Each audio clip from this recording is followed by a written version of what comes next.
Pour ceux qui ne me connaissent pas, je vais raconter dans quelles circonstances sont arrivés mes EMI en 2016.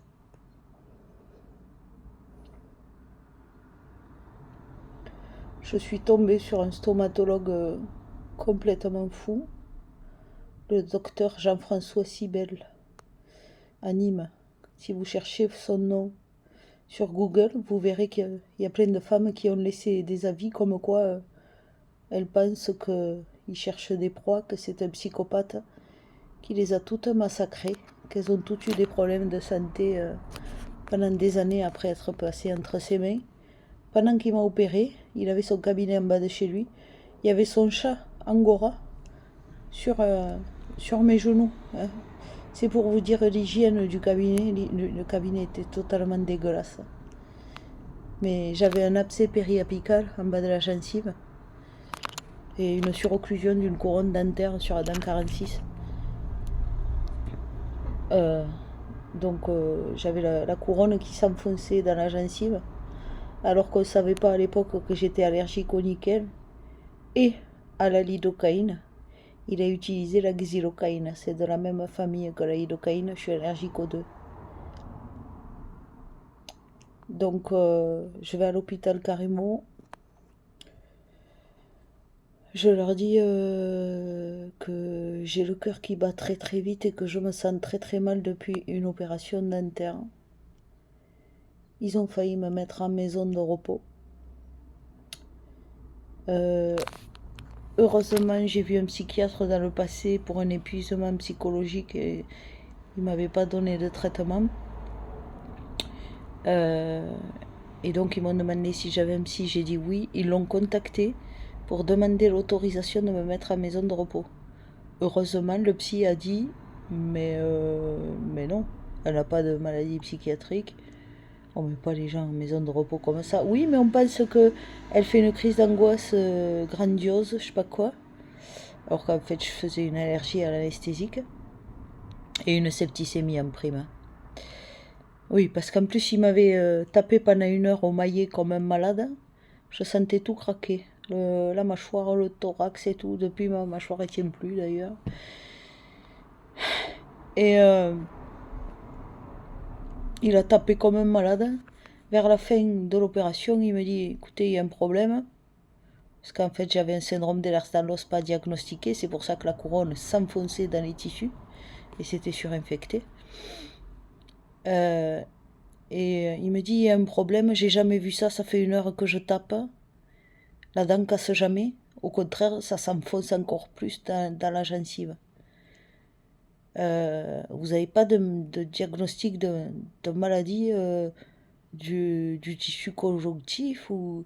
Je dis écoutez, ça fait des années que je vois des médecins, on me traite de maladies imaginaires. Je dis que j'ai mal partout. Et il me dit mais là il y a un problème. Il me dit le tissu il est trop mou. Il me dit c'est pas normal que quand je tape ça s'enfonce.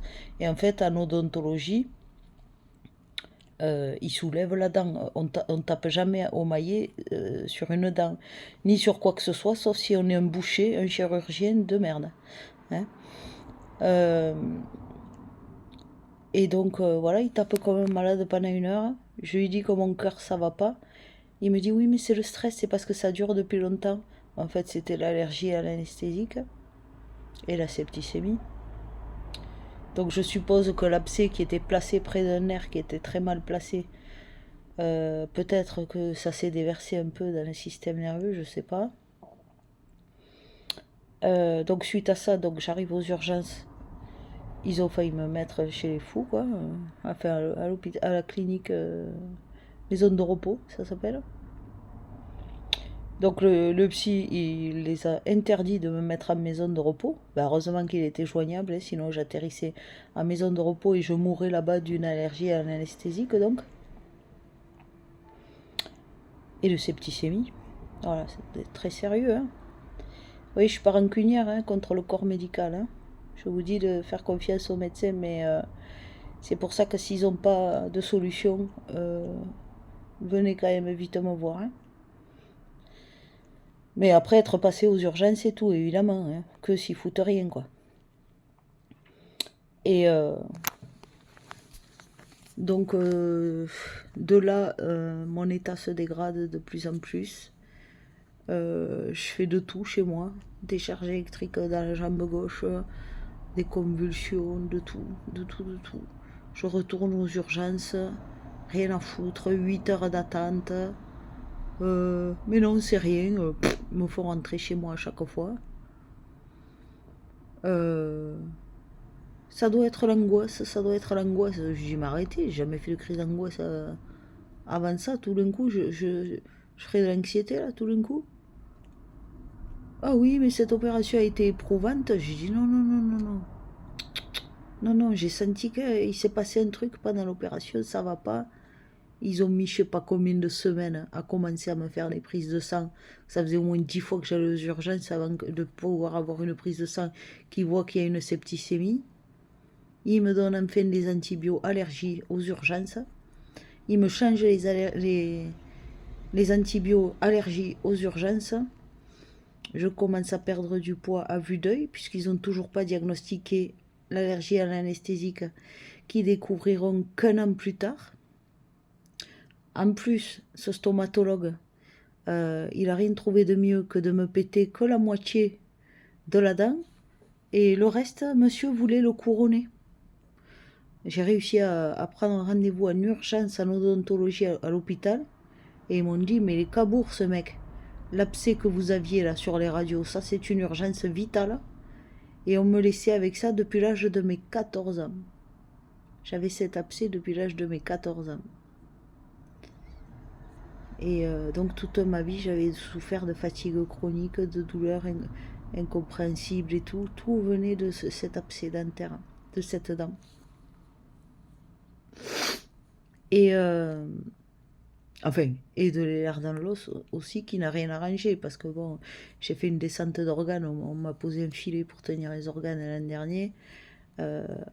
Alors que ça faisait un mois que j'avais commencé la muscu. On perd pas les organes juste en faisant un mois de muscu si on n'a pas une maladie du tissu conjonctif. Hein. Moi j'ai et puis sauf si on a eu 6 gosses. Hein. Moi j'en ai eu qu'une. Hein. Donc bon.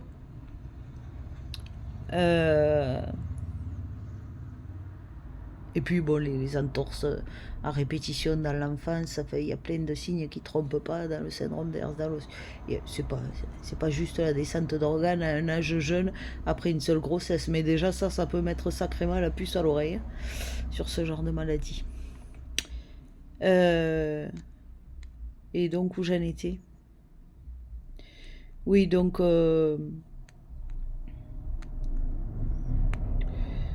l'odontologue me dit il est fou. Donc il m'enlève le reste du bout de dent, mais en soulevant par en dessous. Sans me faire mal, sans taper ni rien. Il me dit c'est comme ça qu'on enlève une dent. Hein. On tape jamais au maillet. Il n'y a que des tarés qui tapent au maillet. Hein. On n'est pas à la boucherie. Hein. Voilà, donc c'est un boucher quoi. Un boucher m'a opéré.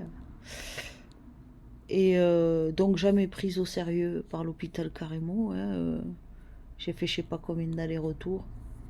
Ils me donnaient des antihistaminiques, j'étais même allergique aux antihistaminiques. Il n'y a que l'inorial que je supporte à peu près, et encore ça me donne un tout petit peu de tachycardie. Sinon les autres ça me donne une forte tachycardie, je ne supporte pas du tout, je suis même allergique aux anti-allergiques. C'est pour ça que je vous disais dans plusieurs vidéos, je ne supporte pas les cachets, j'ai dû étudier pour remplacer tout par des plantes. Et donc là, je commence à maigrir à vue d'œil. Ils me font plein d'examens, ils me trouvent tellement de tout partout. Tumeur au foie, au cerveau, aux glandes surrénales, la septicémie, l'allergie à l'anesthésique et tout, qui croient carrément que j'ai une leucémie, quoi. Donc là, ils me font une ponction de moelle osseuse dans le thorax. Et là, la femme, elle me dit que j'ai l'os dur comme de la brique, qu'elle ne peut pas le percer. Et elle aussi, elle y va avec élan. Et juste avant qu'elle tape avec... Ça, c'est Madame Roque, Marjorie, hématologue carrément. Roque-Marie ou Roque-Marjorie, je crois que c'est Roque-Marjorie, qui travaille plus à l'hôpital carrément d'ailleurs. Elle me dit, vous n'êtes pas allergique à la lidocaïne au moins. Et j'ai dit, ben, je sais pas, faut attendre un an pour les bilans allergos à l'hôpital, alors que moi, je suspecte que je suis allergique à la lidocaïne. Elle me dit, oui, mais vous avez aucun courrier de médecin qui va dans ce sens. J'ai dit non. Et elle me pique à la lidocaïne. Encore. Donc 2 allergies à la lidocaïne, l'une sur l'autre pas diagnostiquée, en plus de la septicémie. Donc elle s'y reprend plusieurs fois pour percer l'os. Et là, quelques mois après, je commence à plus sentir mes jambes. Je me demande si c'est pas elle qui m'a fait la myélite cervico-thoracique, le truc à la moelle épinière. Est-ce qu'elle n'est pas allée trop loin? Puisqu'elle a forcé comme une malade, elle n'arrivait pas à traverser l'os pour prélever le jus là, de la ponction de moelle osseuse. Et là, elle me trouve une hyperplasie de la lignée granuleuse. Et elle ne va pas chercher plus loin. J'envoie 1000 mails à Carimo pour qu'il cherche plus loin pourquoi j'ai ma moelle osseuse n'est pas normale. Oh, ben c'est sûrement la lidocaïne que vous supportez pas trop. Il me laisse comme ça. Voilà. Donc j'étais aux urgences toutes les 48 heures pour les antihistaminiques qui me donnaient la tachycardie à 160 et pour la septicémie, c'était les antibiotiques qui me donnaient une forte tachycardie. D'ailleurs, à l'amoxicilline, ils n'ont pas retrouvé d'allergie un an plus tard. Ils ont bien trouvé l'allergie au nickel et à la lidocaïne. Les couronnes dentaires contiennent du nickel, les couronnes métalliques. Et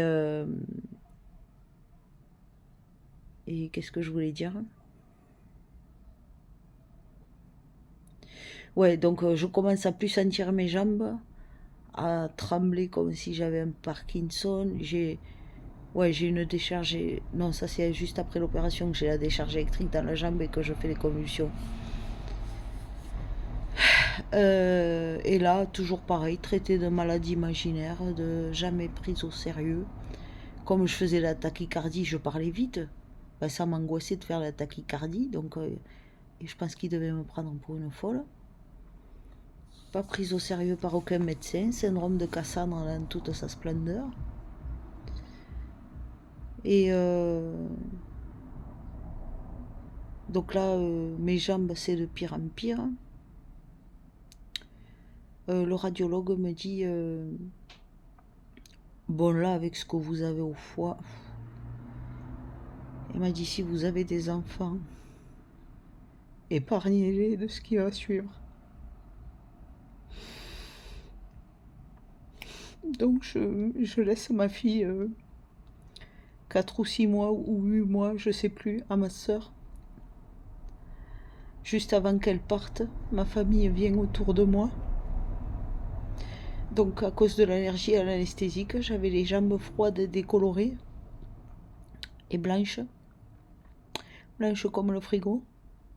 Le cœur à 160 ou je sais plus combien au repos. Et là, sur 3 nuits d'affilée, je vais faire une expérience de mort imminente chaque nuit. En fait, je suis presque morte. Et là, je me réveille et je raconte à ma famille ce qui s'est passé. Enfin, il n'y avait pas toute ma famille. Il y avait une de mes sœurs, je crois qu'il y avait ma nièce, il y avait ma mère et ma fille. Je raconte à ma mère ce qui s'est passé parce que ma mère était infirmière. Et elle me dit, oh mais ça, d'avoir vu une boule de lumière d'amour inconditionnel, quand je travaillais à Purpan en soins palliatifs, on a l'habitude d'entendre ce genre d'histoire. T'inquiète pas, c'est juste la morphine que t'ont donné les médecins, les patchs de morphine. C'est ça qui te fait délirer. Bon, je savais pas ce que c'était une expérience de mort imminente à l'époque et tout ça, j'y connaissais rien.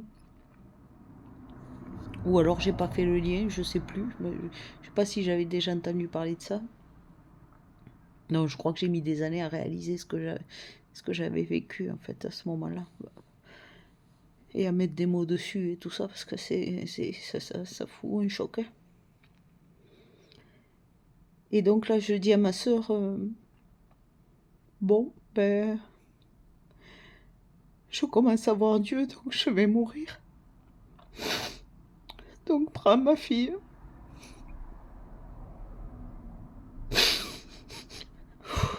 Prends ma fille.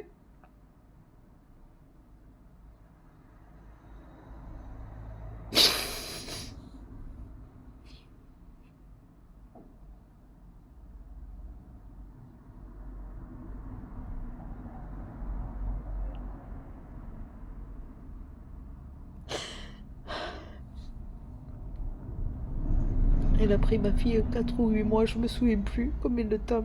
Elle a scolarisé à Castres et tout. Moi j'étais à Nîmes toute seule. Je continuais à faire les allers-retours aux urgences parce que j'étais allergique à toutes leurs saloperies de médicaments.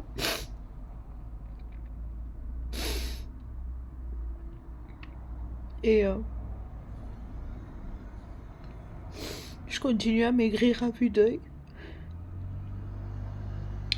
Je sens de moins en moins mes jambes après la ponction de moelle osseuse.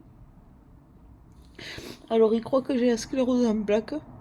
Alors ils me font une ponction de moelle épinière dans des conditions incroyables à la PGS, à la Polyclinique Grand Sud à Nîmes. L'examen est prescrit par le docteur Guilla à Nîmes. Mais alors, c'est fait sur un brancard, même pas, où on a bloqué les roues, en plein milieu de plein de gens qui marchent dans tous les sens. Et là, ils veulent m'enfoncer une aiguille gigantesque dans le bas du dos et je ne dois pas bouger. Et là, le jus, il sort très peu, il est très épais, il a du mal à sortir le jus. Et je lui demande un bon de transport pour le retour, puisqu'il me dit vous devez rester immobilisé 1 heure. Normalement, c'est beaucoup plus que ça en plus. 1 heure juste après. Et non, je peux pas vous faire un bon de transport. Je lui dis mais attendez, c'est interdit de après la ponction de moelle osseuse d'être secoué et tout ça. Donc il faut me faire un bon de transport, que je rentre en taxi. Non, non, non, vous pouvez rentrer en bus. Je rentre en bus. J'arrive chez moi, je fais une brèche méningée. J'aurai le diagnostic beaucoup plus tard parce qu'encore une fois, l'hôpital Carremo de Nîmes ne branlera rien.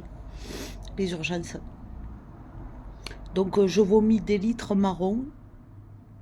Je ne sais pas pourquoi ma fille est revenue. Ah oui, ma fille était déjà revenue. Je l'avais récupérée dès que je me sentais capable mais enfin, j'étais pas capable, mais j'ai récupéré quand même. Ou alors elle était revenue un week-end entre-temps. Je ne sais pas pourquoi, mais ma fille est là. Pendant que je vomis des litres marrons. Pareil, tachycardie, je crois que je convulse ou je sais plus ce que je fais. De nouveau, comme une merde. Ah oui, j'ai oublié de préciser qu'après l'opération, quand même, j'ai convulsé, que ma fille, elle m'a trouvé par terre. Et comme je voulais pas l'effrayer, je lui ai dit de faire le 15, de lui dire que maman était par terre. Et je lui ai dit, mais t'inquiète pas, j'étais en train de jouer. Je faisais semblant d'être... je sais pas ce que je lui ai dit. Parce qu'elle avait 11 ans, je voulais pas trop la traumatiser, bien qu'on était en train de vivre un cauchemar monumental. Et hélas, j'en ai vécu plusieurs dans ma vie, des cauchemars monumentaux. Et donc, voilà, alors l'hôpital Carremo note bien que je venais de faire la ponction lombaire, mais ne diagnostique toujours pas, n'est-ce pas, une brèche méningée. Il me garde quand même en surveillance 10 heures dans un couloir comme une merde, enfin, en surveillance oui et non, ils me foutent sur un brancard, ils m'abandonnent dans un couloir et personne ne vient jamais me voir. Voilà. Ils ont marqué dans le compte rendu que j'ai fait un malaise après la ponction lombaire et qui m'ont gardé sous surveillance. Un malaise, quoi. J'ai vomi des litres d'eau marron. J'avais le cœur à 180 ou je sais plus combien, encore une fois. Quelle bande d'enfoirés, quoi.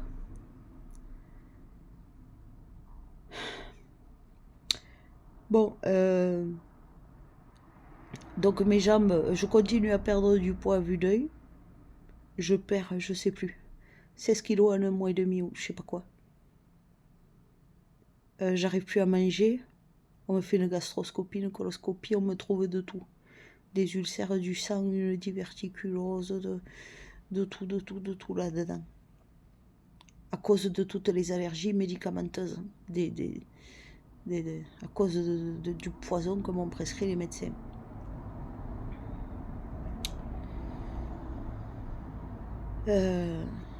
Et donc là, donc je sens de moins en moins mes jambes. Et puis au bout d'un moment, il me faut le fauteuil roulant. Je ne tiens plus du tout sur les jambes. J'ai perdu la force de mes jambes et de mes bras. Et je suis paresthésiée des deux jambes jusqu'au nombril. Plus du thorax.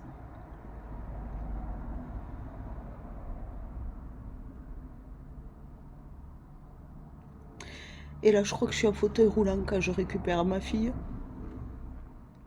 Puisque je vois que quand même, je ne suis pas morte et j'ai survécu, même si je suis dans un état catastrophique. Avec de la tachycardie et tout un tas de symptômes, puisque l'allergie à l'anesthésique n'est toujours pas traitée, ni détectée. Donc en mai, je commence à avoir les jambes qui se paresthésient. Et c'est qu'en novembre, parce que moi, j'ai demandé un IRM médulaire de la moelle épinière à plusieurs médecins jusqu'à ce qu'il y en ait un qui accepte de me le prescrire, que là, on voit que j'ai quelque chose à la moelle épinière. Alors que normalement, pour une myélite cervico-thoracique, c'est une urgence. On doit être sous perfusion. Je crois que c'est soins intensifs ou je sais pas quoi, mais normalement, il y a une vraie prise en charge. On ne te laisse pas comme ça. Hein. On ne te laisse pas te remettre de tout ça comme ça. J'avais le docteur Bresson à l'époque qui a essayé de me faire hospitaliser partout, même le docteur Roche. L'hôpital voulait jamais rien savoir, vu que les urgences ne m'avaient jamais pris au sérieux. Eh bien, ils en avaient rien à foutre, ils ne voulaient pas m'hospitaliser. Si une fois, ils m'ont hospitalisé le week-end de Pâques 2016, c'était un ancien qui a pris sa retraite, soi-disant très réputé, un interniste, et son élève. L'élève, il me croyait, que je commençais à plus sentir mes jambes et tout. Et le chef, là, il a dit, le chef interniste, il a dit non, c'est dans votre tête. Rentrez chez vous, allez voir un psy. Alors, je suis allée voir le psy, avec mes résultats sanguins. Et le psy, il dit, déjà, les globules blancs sont très augmentés, il y a une infection. Mais surtout, vous avez la CTH à je sais plus combien, j'avais à 600 ou je sais pas quoi. Alors, il faut pas qu'elle dépasse 43. Il me dit, ça, c'est le signe d'une tumeur cérébrale. Il faut qu'on vous prescrive un IRM de l'hypophyse. Je dis, quoi? Je dis, non, mais il me manquait que ça, là. Vous plaisantez, j'ai déjà les tumeurs au foie. Il me dit, j'ai pas le droit de vous prescrire un IRM de l'hypophyse. Faites-vous le prescrire dès que vous pouvez à un médecin compétent. Vous lui montrez ce tour d'ACTH. S'il n'est pas con, il fera le lien. Alors que j'avais déjà montré ce tour d'ACTH à 10 médecins et ils étaient tous trop cons pour capter ce que le psy a capté de suite quand même. Hein. Et c'est pas son métier, il n'est pas neurologue. Hein. Donc c'est le gynéco, Ben Sakoun, de Nîmes. J'aurais peut-être pas dû dire son nom, parce qu'il me dit, j'ai pas le droit, je prends le gauche, je vous prescris l'IRM de l'hypophyse, parce que c'est obligatoire avec un taux d'ACTH pareil, de faire un IRM de l'hypophyse. Je comprends pas que les autres médecins n'y aient pas pensé avant. Lui aussi, effaré de l'incompétence des urgences comme des autres médecins, effaré. Et là, on me trouve donc la masse, un arachnoïdocèle hypophysaire de 17 mm dans l'hypophyse qui dépasse l'hypophyse et ballonne toute la selle turcique qui est la cavité osseuse autour de l'hypophyse. D'ailleurs, je sentais comme une compression dans ma tête. Très longtemps, j'ai eu mal à la tête. Et toute ma vie, j'avais la migraine chronique. Et quand on me faisait un IRM cérébral général, sans demander à chercher l'hypophyse en particulier, il disait tout le temps qu'il n'y avait rien. Parce que l'hypophyse, c'est une glande minuscule derrière les yeux, au centre du cerveau. Et donc, si on ne demande pas un examen précisément de l'hypophyse, ils ne trouvent pas la tumeur. Enfin, c'est une hernie, en fait, ce que j'ai. Si j'ai bien compris, ça touche les neurones arachnoïdes. Mais je pense que ça va favoriser mes dons. Hein. C'est comme dans la série Medium, Alison Dubois, dans la vraie vie. Elle avait une tumeur qui expliquait ses capacités. Et si on lui enlevait la tumeur, on lui enlevait ses capacités.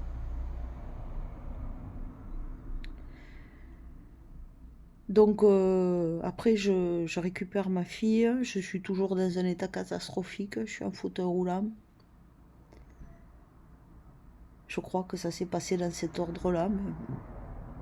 J'ai tellement essayé d'oublier cette période que peut-être c'est pas exactement ça, mais... Et donc là, je dois me refaire opérer encore d'une dent.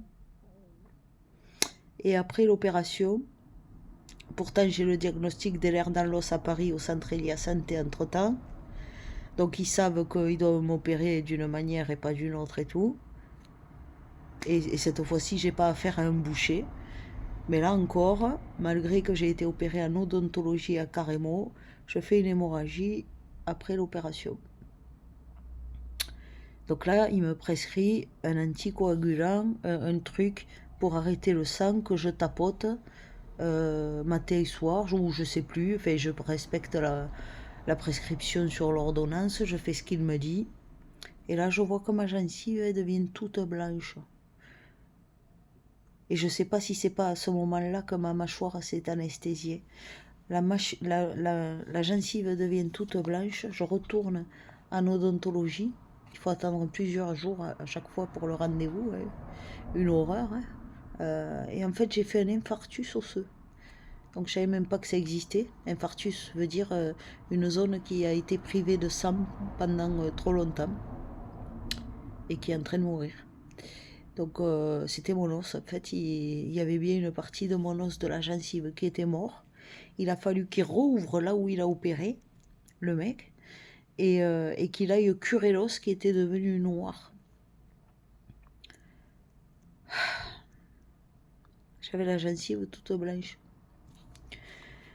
Et donc je crois que c'est là, hein, ou alors c'était à cause de la myélite cervico-thoracique. Non, mais je crois que c'est quand j'ai fait l'infarctus en plus. Alors que j'étais toujours pas sortie je crois que j'étais pas sortie du fauteuil roulant quand j'ai fait l'infarctus osseux. Ou alors j'étais encore en béquille ou je sais plus quoi. Je sais plus à quel. Je me souviens plus de la date de l'infarctus, mais je sais que j'ai enchaîné la myélite, la brèche méningée et l'infarctus, mais la myélite en plus de la septicémie et l'allergie à l'anesthésique. C'est...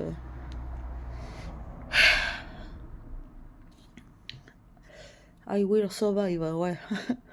I'm a survivor, ouais, c'est tout à fait ça, quoi. C'est les chansons qui me viennent quand je raconte ça. Non, c'est pas drôle. Et donc, ouais, je me retrouve paresthésiée des deux jambes, du thorax et de la mâchoire. Donc, au moment où je fais mes EMI, je demande à la source de me guérir. Elle me dit non. Je dis pourquoi? Elle me dit parce que je t'ai donné le cerveau, en télépathie, hein. Je t'ai donné le cerveau pour arriver à t'en sortir toute seule. Tu vas y arriver à te guérir. J'ai mis 9 ans à me guérir, en étudiant 17 heures par jour. Pendant 9 ans.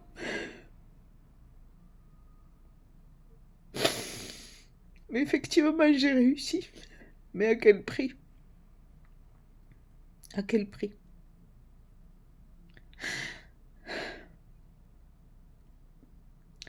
Donc comme j'avais plus que la tête qui fonctionnait, même mes bras fonctionnaient pas beaucoup, j'avais tout juste la force de taper au clavier. Je me suis mise à étudier comme une malade. Pendant 9 ans, je calculais presque plus ma fille, parce que j'étais obsédée par le seul but, c'était de sortir de ce fauteuil roulant et de guérir.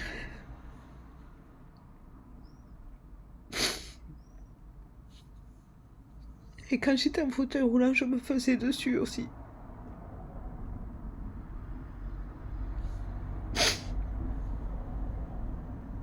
Mais j'ai retrouvé toute la sensibilité de mon corps. J'ai que des fourmis dans les pieds par moment, encore un peu. Bon, la force dans les bras, je ne l'ai pas retrouvée totalement. Dans les jambes, j'ai pas tout à fait retrouvé la force de la jambe gauche. Euh, pour les bras, ben, j'ai remplacé les grosses marmites chez moi par des petites casseroles. Pour laver le sol, en fauteuil roulant, je jetais des verres d'eau par terre avec du liquide pour le sol et puis je poussais avec mes roues le balai Villeda pendant 2 ans. J'avais une infirmière qui venait, une aide à domicile qui venait 2 fois par semaine. Mais bon, 2 fois par semaine, on ne fait pas le ménage que 2 fois par semaine, quoi.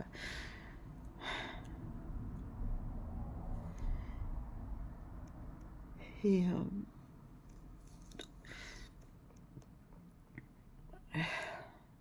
j'avais aussi un reflux de la grande saphène gauche avec une petite varice de la grande saphène gauche, mais avec reflux en 2016, qu'ils ont failli m'opérer à la mousse et finalement ils n'ont pas opéré. Parce qu'après le reflux s'est arrêté, donc je crois même qu'ils m'ont laissé avec une hémorragie de la jambe en plus.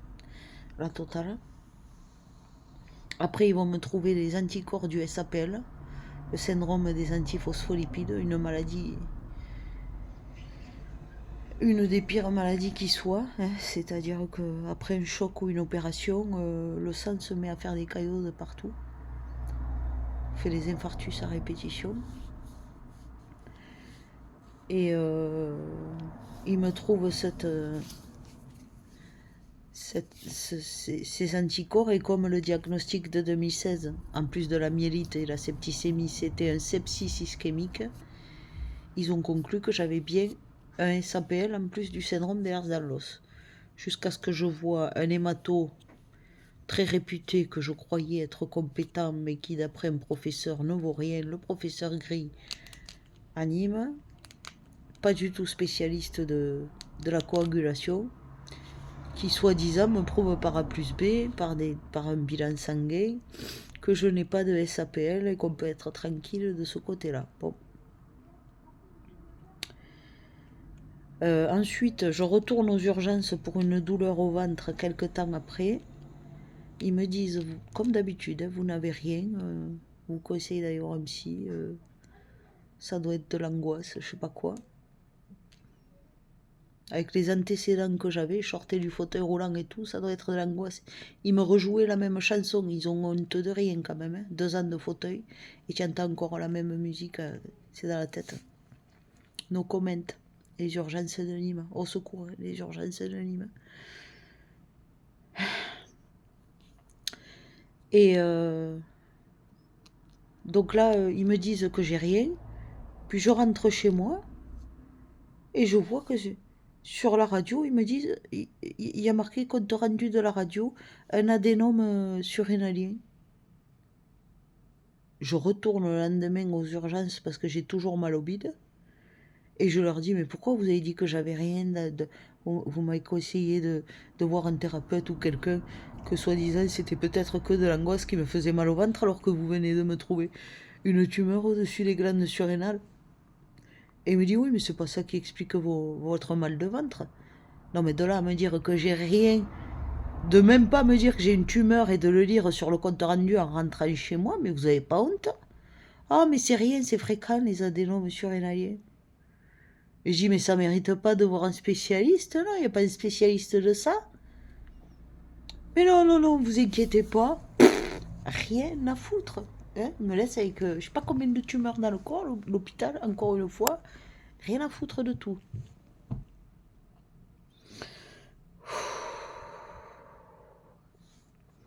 On fait de l'EFT quand on parle d'un truc qui nous a beaucoup traumatisés.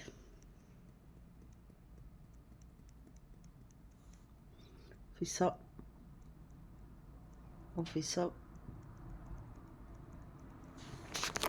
Et on fait au niveau sous l'épaule, au niveau de la bretelle du soutif. Enfin, pas de la bretelle, du tour du soutif. Ça, c'est de l'EFT. C'est pour que le cerveau assimile mieux ce qui s'est passé et arrive à passer à autre chose. Parce que 9 ans après, vous voyez, c'est encore très traumatisant d'en reparler, quoi. J'ai toujours pas libéré tout le stress lié à cet épisode de ma vie parce que ça a été un calvaire pendant des années. J'ai eu 2 ans de fauteuil roulant, 2 ans de boiterie. Non, 2 ans de fauteuil roulant, 2 ans de béquille, puis 2 ans de boiterie. Je remarche sans instrument que depuis 2021. Voilà quoi. Et enfin voilà pourquoi maintenant je soutiens particulièrement les patients qui se font traiter de maladies imaginaires. Et je vous dis, pensez aux anesthésiques chez le dentiste. Pensez aux couronnes dentaires qui contiennent des métaux. Si vous êtes allergique aux bijoux de pacotille, que ça vous fait la marque du bijou, le tour des doigts, faites le lien. Allergie aux métaux aussi. On peut être allergique à tout et n'importe quoi, aux tomates, aux œufs, au gluten, aux produits laitiers, à tout et n'importe quoi, même au sucre. Donc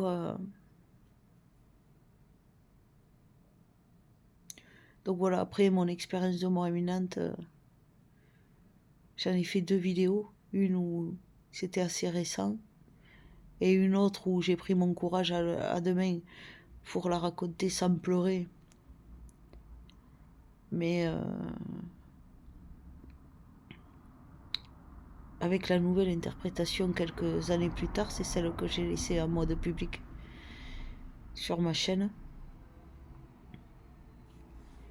Mais voilà, quand j'ai récupéré ma fille, le fait d'avoir failli l'abandonner, elle me l'a jamais pardonné.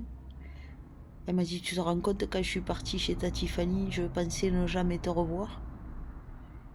Je lui ai dit, je te l'ai pas dit, mais moi aussi je pensais ne jamais te revoir, puisque le radiologue m'avait dit de me préparer, que vu tous les diagnostics que j'avais, c'était impossible que je m'en sorte. Et voilà. Donc j'ai étudié 17 heures par jour pendant des années pour régler les problèmes les uns après les autres, puisque c'est pas les médecins qui les ont réglés. Hein. Enfin si, ils en ont réglé un, me mettre un filet pour tenir les organes l'an dernier. Mais là encore, hein, ça faisait 20 fois que j'allais aux urgences gynéco à Nîmes. Je leur disais, j'ai un truc entre les jambes. Ils regardaient, ils disaient, non, il n'y a rien, madame. Oh, vous devriez consulter un psy, hein, vous avez l'air angoissé. Ah oui, quand tu marches trop longtemps et que tu sens un truc qui te tombe entre les jambes, tu es angoissé, oui, c'est normal, hein, c'est normal. Eux aussi, quoi.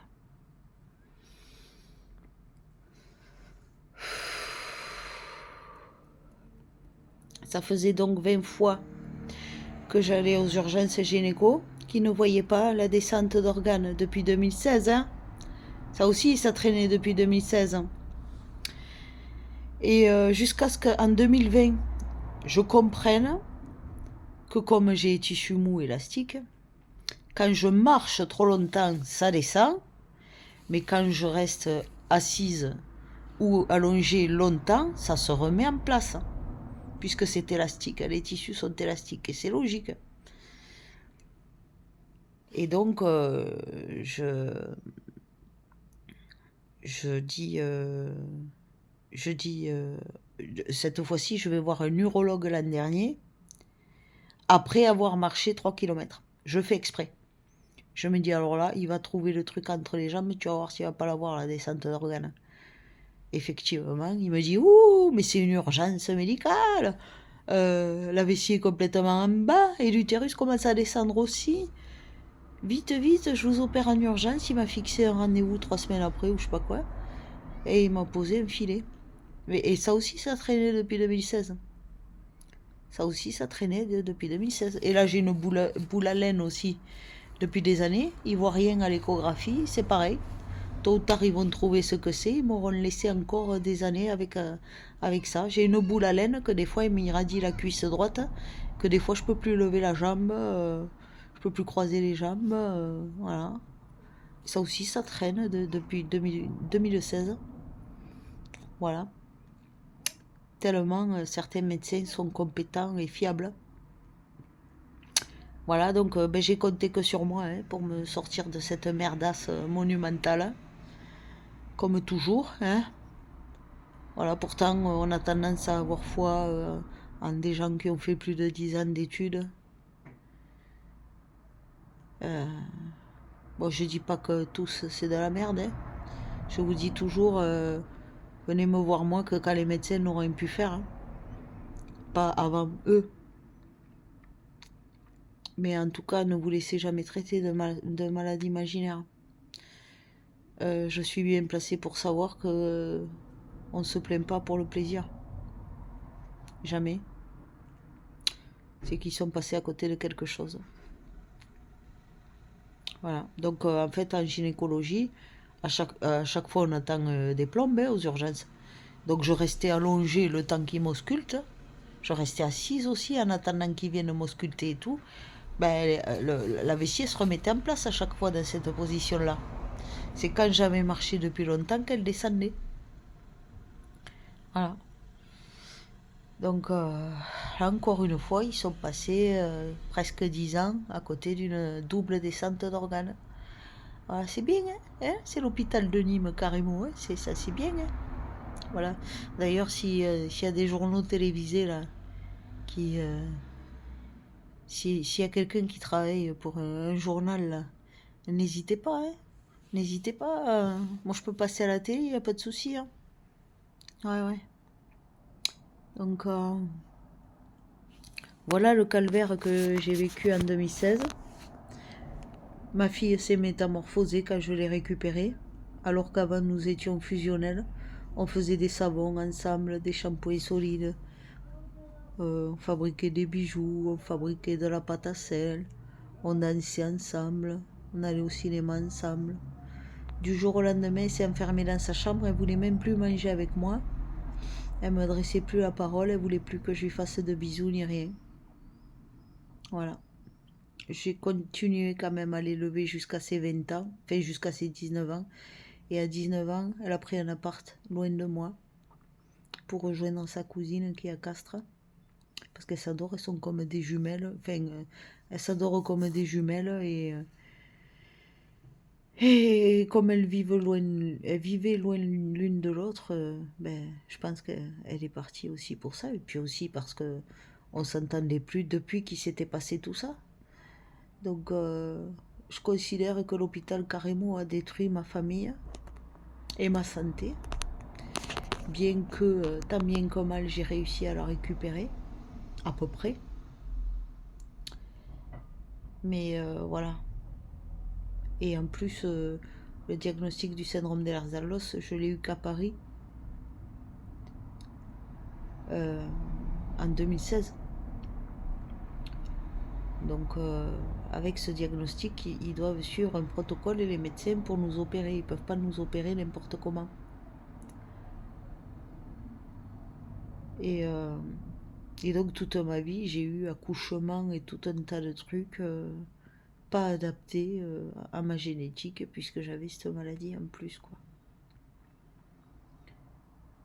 Donc, voilà. Bon, depuis, j'ai quand même vu une endocrinologue qui a vérifié que mes tumeurs n'étaient pas ou plus sécrétantes. Hein, l'hypophyse ne sécrète plus un taux faramineux d'ACTH. Donc si ça a été une tumeur dangereuse à un moment, ben, elle ne l'est plus, mais elle est toujours là. Mais elle n'est plus dangereuse. Que s'est-il passé? Dieu seul le sait.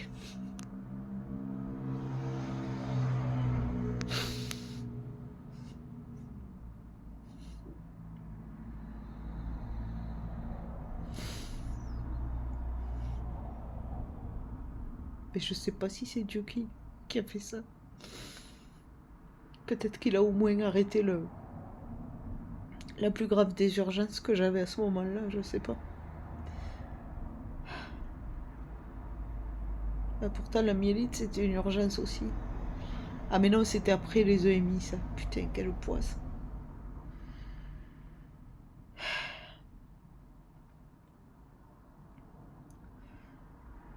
Donc voilà, voilà le calvaire que j'ai vécu en 2016.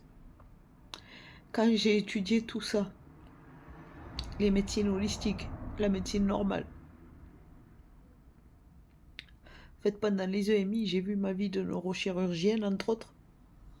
Elles étaient toutes liées entre elles, les vies. Dans celle-là, j'ai un nerf dans l'os, dans une autre, je suis gymnaste professionnelle, hein, comme si j'avais, par rétrocausalité, comme dit si bien Philippe Guillemant, quand le futur influence le présent, comme si plus tard j'allais être une fille qui abuse de ses articulations et que je le payais déjà dans cette vie. Vous vous rendez compte?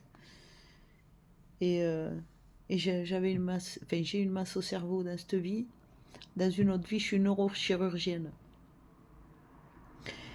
Et quand j'ai vu cette vie de neurochirurgienne, je vous expliquais dans une de mes vidéos que quand on arrive à voir nos autres vies, on télécharge un bout de leur faculté, de leur capacité.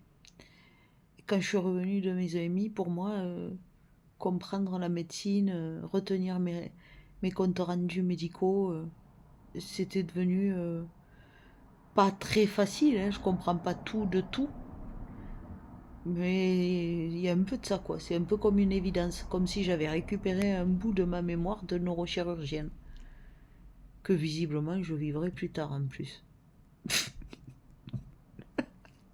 Donc par rétrocausalité, le futur qui impacte le présent.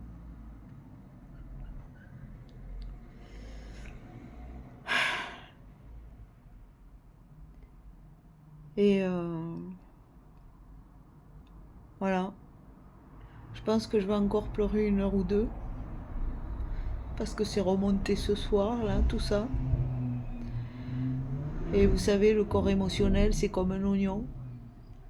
Par moment, il faut l'éplucher. Et en grattant bien, de temps en temps, il y a de nouveau des choses qui se mettent en lumière et il faut éplucher aussi la couche d'en dessous, puis encore en dessous, puis encore en dessous. Et quand on a fini d'éplucher et d'épurer tout notre bagage émotionnel, il reste que le diamant, le cœur diamant, le cristal, le cœur cristal. Je sais pas d'où sort ça.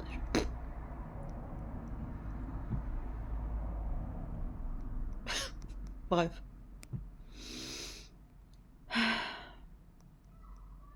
Donc voilà, mes tumeurs, ça a été vérifié, il y a plus de tumeurs sécrétantes. Bon, on dit sécrétantes pour dire que c'est dangereux. Ça veut dire que le taux d'hormones n'est plus dans la norme. Et non sécrétante, ça veut dire que c'est bénin. Donc avant, j'avais l'hypophyse qui était une tumeur sécrétante, une tumeur cérébrale sécrétante, donc dangereuse. Et maintenant, elle ne sécrète plus d'ACTH. Donc l'ACTH est rentrée dans la norme. D'ailleurs, elle est rentrée dans la norme après les EMI quand même. Hein. Donc je crois que Dieu m'a quand même donné un coup de pouce.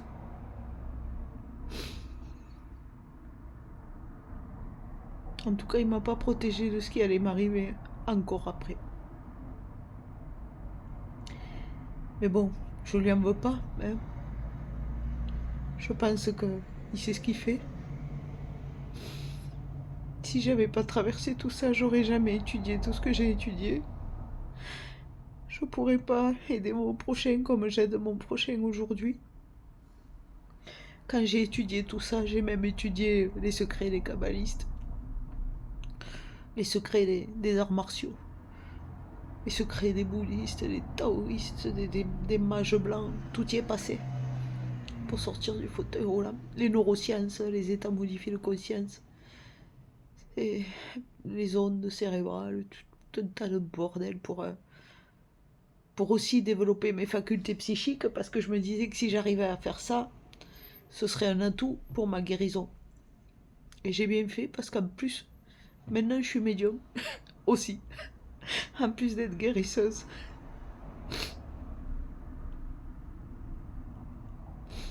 Mais toute ma vie, j'étais attirée par l'argile, les plantes, des choses comme ça. J'avais tendance à vouloir me soigner avec des choses comme ça, mais j'avais plus foi aux médecins qu'à moi.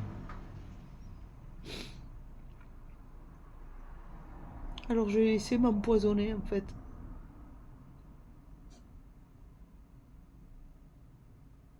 Alors je vous dis pas d'arrêter vos traitements, hein. Mais vraiment, hein. Avec l'accord de votre médecin, essayez de remplacer tout par des alternatives naturelles. Je peux vous aider pour ça, moi ou un autre. Mais essayez, quoi.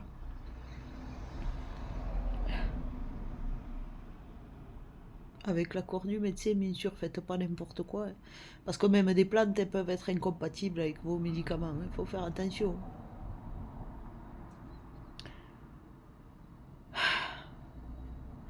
Donc voilà l'histoire autour de mes EMI, parce que j'ai raconté mes EMI, mais j'ai pas raconté dans quel enfer j'étais au moment où je les ai vécus.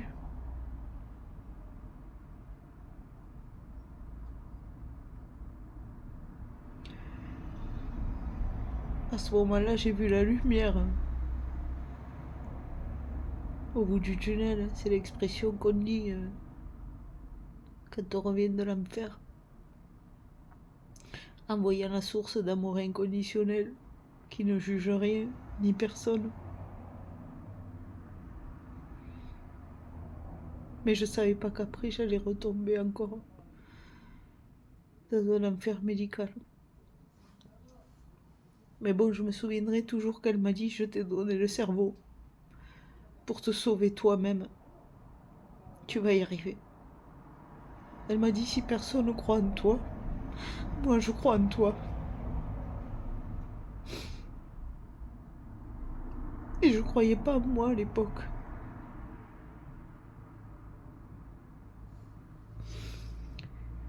Et j'aurais mis 9 ans de plus pour commencer à croire en moi, vraiment.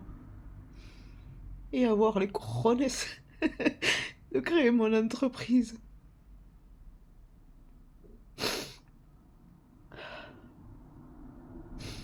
J'ai ouvert mon cabinet ce mois-ci, j'ai créé mon site pro ce mois-ci. J'ai tout fait ce mois-ci. Ça m'aura pris 9 ans, après ce drame quand même, hein, pour me relever, me soigner moi, pour après essayer d'aider les autres.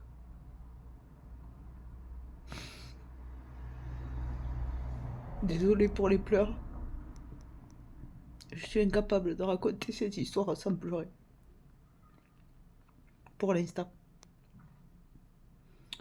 Voilà, je crois que je vais pleurer 1 heure ou 2 heures de plus, mais toute seule.